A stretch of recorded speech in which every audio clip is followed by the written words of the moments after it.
All right, we're going to go ahead and get started. This is Carola with Metal Life Magazine here with a very special guest for the holiday season. We're talking about a movie called Uncle Nick, which is a very sort of dark alt comedy starring probably one of our favorite people. Brian Posehn is on the phone with us. How are you?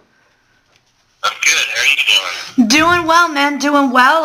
And this is quite a kickoff to the holiday season. How are you feeling with the release of this film?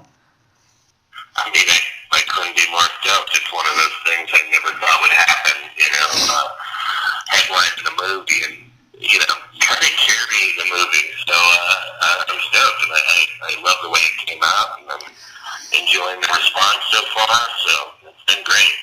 Yeah, you've always definitely been a character. I mean, obviously with like your comedy, and you've recorded albums and stuff like that. So how different was playing Uncle Nick for you? Was it did you have to step out of your comfort zone in a lot of ways, or did you find a lot of ways to relate to your character? Well, I mean, there were definitely things that I'd never done before about this character. I mean, to me, he's the kind of guy I've played before. Kind of the goofy kind of curmudgeon, a likable jerk. I've done that before, but there was more layers to this guy, and there was just more to it. And in fact, I'm in almost every scene. That was definitely something I wasn't used to, and so I hate the cliche actor thing of stretching, but I mean, it definitely was a stretch for me, and I could go to some places on camera that I haven't gone to before, so it was just great. It was fun to do, but it was also very challenging. I did some things. I hired an acting coach, which, when you're doing this small sitcom part and I walk on and say something stupid, I didn't need an acting coach, but for this, I felt like I needed somebody to kind of guide me.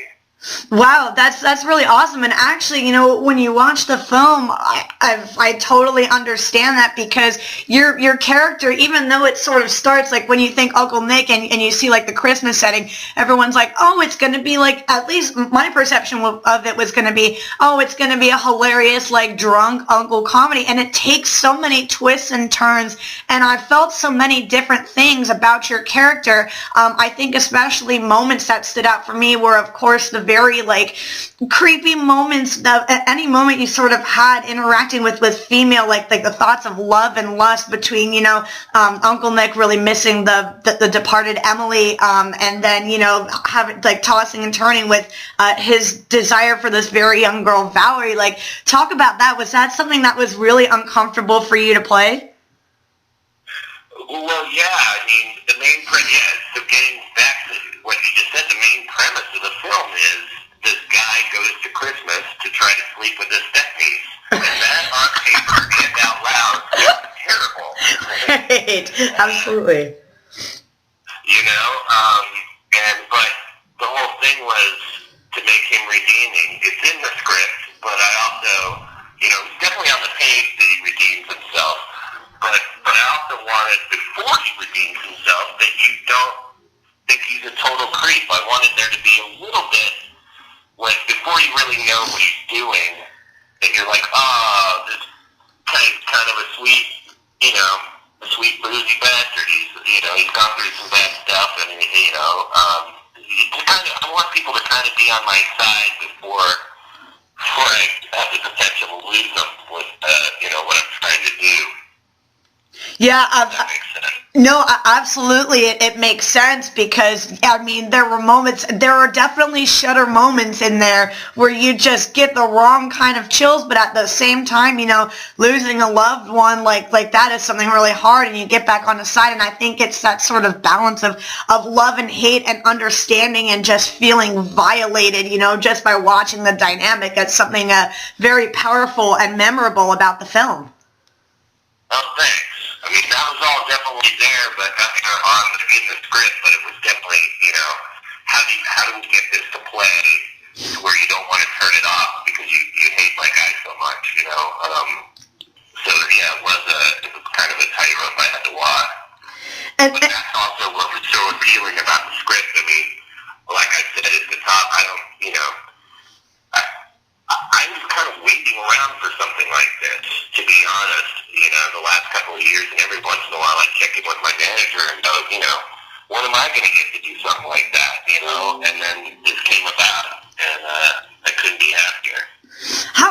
did you come across the script? And I assume you had some first encounter with Chris Kasich, the director of this film. So talk about your first encounters with the script and all of that. Well, it was actually given to me not through my agents or anything. It was passed on to me by a friend, my writing partner for Deadpool, and then I also created an Image comic book with him, Jerry Duggan. We did a book called The Last Christmas, Santa Claus After the Apocalypse. But he knew Chris Kasich, and he knew the director, and he knew the writer, Mike Dempsey, from doing stuff for G4, that old video game channel. And this was a thing that they wrote for me. And when Jerry presented that to me, he was like, "Hey man, these guys I know," I didn't even know they were talking about having Jerry produce it with them. But the way Jerry presented it to me was, "Hey man, these guys wrote the script. They want you to do it." And honestly, I didn't read it for a couple of weeks because I just went, "Well, how good can it be if they wrote it for me?" It's kind of, not that my act is definitely self-deprecating, but there is a little bit of that in my real life too, of like, it can't be good, but there is a little bit of droopy dog in me sometimes, like, you know what I mean? And, of course. And then it took my friend it took Jerry a couple weeks later going, "Hey, have you read that thing yet? They're really waiting, they want to know." I said, "No, I haven't even looked at it." And he's like, "Dude, don't be an idiot. Like, it's really good. They wrote it for you. It's totally in your voice. You could kill this. You could do really well with this." And it took a friend kind of, to snap me awake. And then I read it, and, I was in by the first couple of pages. Once I got the premise, I was like, wow, this guy's a creep, but this could be really fun. Yeah, and that's awesome considering, it's extremely something out of your comfort zone. But I guess another thing that I think really adds to that dynamic, and one reason, I think audiences will be grateful that you took this role, is you work so well with so many good characters who are, especially known for comedy and improv, and in particular people like Scott Adsit and Paget Brewster. So tell me a little bit about what it was like to work with them. Well, they're all friends. And the way, without taking credit for the whole thing, I had a lot to do with the casting. I was the first one in place, and then from there, Chris was really interested in getting my ideas of who I thought should play these other people. Patrick was pretty much the first person I thought of for that part. Scott, same way. My wife actually represents Scott Adsit, so that was an easy call. Oh, wow. Like, she's like, Brian's doing this thing. You'll only need to be there 3 or 4 days. And he lives in New York, and we shot it all in Pasadena. And there wasn't much of a budget, at all. So, he had to kind of get out there himself and then, do this thing for a couple of days. And then Missy Pyle, that's totally, I credit my wife. We were reaching out to another friend of mine to play my sister, and it didn't work out. And I was kind of like, who can we get? Who can be funny? Who can also play it real? And who would you buy as my sister? And my wife came up with Misty. And I've known Misty a long time and love her. And she's done stuff on Sarah Silverman and these other things I've been involved with, but I just didn't think of her. And then as soon as my wife said that, I was like, oh my God, yeah, she could be perfect. And she was. Like, the scenes where she's in is some of my favorite stuff in the movie, where she and I got to play off each other. And I've never had a sister in real life, but I think you'd buy her as my sister. Oh, no, absolutely, I would, and it was so funny because, you know what Scott Adsit looks like right away, and I recognize Paget and Scott, but there's something about Missy with, like, the glasses, and she just became another character, but it was a character that, like, made sense. I did not know until 15 minutes later when I looked at her, I'm like, she looks familiar, but she looks exactly like she could be your sister. It's a perfect family tree. Yeah, it's pretty good. I mean, the idea, because, my brother doesn't really look like me in the movie. Bo Ballinger, he's such a pretty boy, and he's also not tall, but you buy it when you see the three of us together, No, because she is tall, so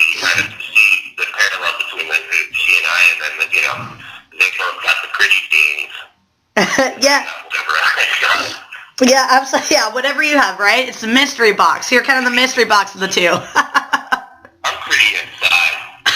Yeah, that's all that counts, right? The other thing I want to ask you is, what was the most difficult scene for you all to film? I was thinking as an ensemble, but really for you, what was difficult to film, either because you guys were laughing or because you struggled with it as a character? Well, the toughest stuff is the real, like when I had to, not just cry, but play it real. I mean, you can't do the sitcom crying. That it had to be real. And so the moment where I'm telling the story of my ex and the way she passed, and then when I'm on the phone with my friend Louise and trying to get, and I'm drunk and sad and kind of at the bottom, and it's so pathetic. That was a tough thing to get through.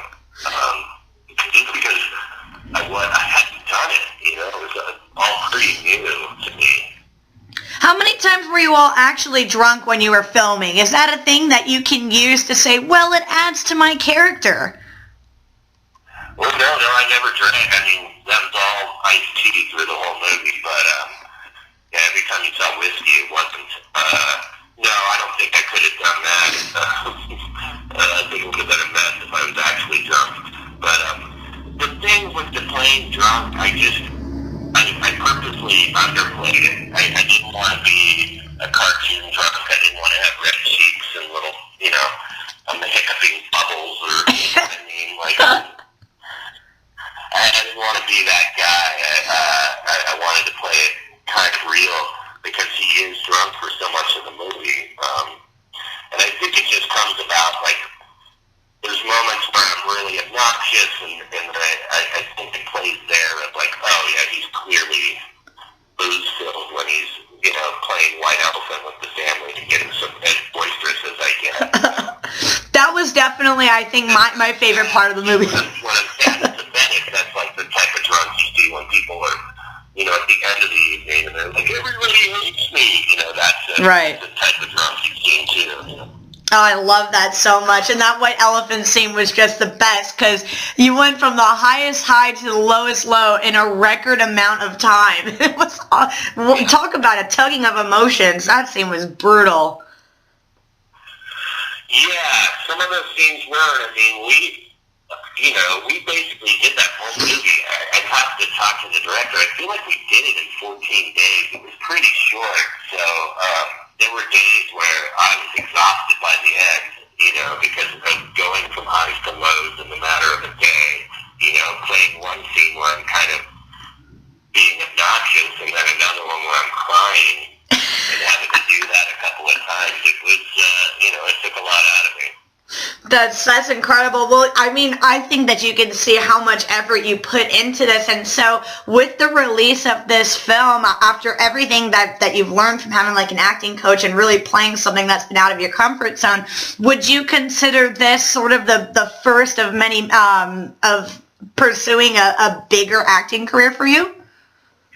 Yeah, I mean, I hope this does for me with other, I don't know. I hope casting people and directors and those kind of people will see that I do have more levels than just the weird guy that says something goofy and walks out. So, I mean, whatever happens, happens, but I'd love to have the opportunity to do more, movies with substance and shows with substance, Yeah, absolutely.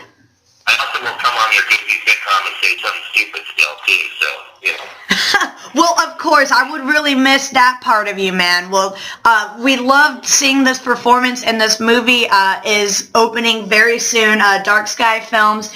Look for Uncle Nick, starring Brian Posehn, Scott Adsit, Paget Brewster, Bo Ballinger. Such a great film. Thank you so much for talking to us here on Metal Life. Yeah, thanks for having me. Thanks so much, Brian. And happy holidays to you.